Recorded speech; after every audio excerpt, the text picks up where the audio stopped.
పేరు గంగూరు వేణుబాబు అని పిలుస్తారు. అక్కడ అంతా పచ్చిబాబు అని పిలుస్తాను నన్ను. నాకు కొంతకాలంగా మోకాళ్ళు బాగా భరించలేని నొప్పులు, ఇక నడవలేని పరిస్థితికి వచ్చారు. ఇంతలోకి మాకు హాస్పిటల్ ద్వారా రాజకుమార్ గారు ఎక్స్రే తీశారు. ఎక్స్రే తీసి బాబు నీ బాగా అరిగిపోయినంటే సరే అని చెప్పి సర్జరీ చేయాలన్నారు. ఓకే అన్న, మంచిగా ఆయన సర్జరీ చేశారు. ఒక ఫస్ట్ రోజు ఎడంకాలు చేశారు. ఇది గురువారం ఓకేనా పిడికాలు చేశారు. నాకు చేసి కదా 20 నెలలు అవుతుంది. నాకు ఎటువంటి ప్రాబ్లం లేదు. ఇప్పుడు మంచిగా నడుస్తున్నాను, డాక్టర్ అవుతున్నాను, వేరే పొలం పనికి వెళ్తున్నాను, మంచిగా ఉంది. ఒకసారి చెక్ చేయించుకున్నాను. వాళ్ళ 20 నెలలు అయింది. ఒకసారి డాక్టర్ గారిని కలుస్తాను, ఎందుకైనా మంచిదని వచ్చా. డాక్టర్ గారు మంచిగా ఏం లేదు, నో ప్రాబ్లం అన్నారు.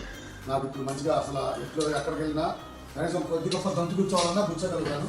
నడవడం మాత్రం నీట్గా పొరవడం నీట్గా వచ్చింది నాకు. నేను స్పీడ్ గా కూడా నడవగలుగుతున్నా. పొరవడం డాక్టర్ నా తప్పగల అంత బాగా చేశాడు. డాక్టర్ గారికి ధన్యవాదాలు చెప్తారు. రాజకుమార్ గారు నెంబర్ 1గా చేశాడు. మన ఖమ్మం జిల్లాకి మంచి వ్యక్తి, పేరు వ్యక్తి అనిపిస్తుంది నాలో అసలు పనికిరానుకున్న వ్యవసాయం చేయడానికి. ఇక మళ్ళీ వ్యవసాయం చేస్తా నేను మంచి నెంబర్ 1 ప్రదర్శన రావడానికి డాక్టర్ గారి కారణం.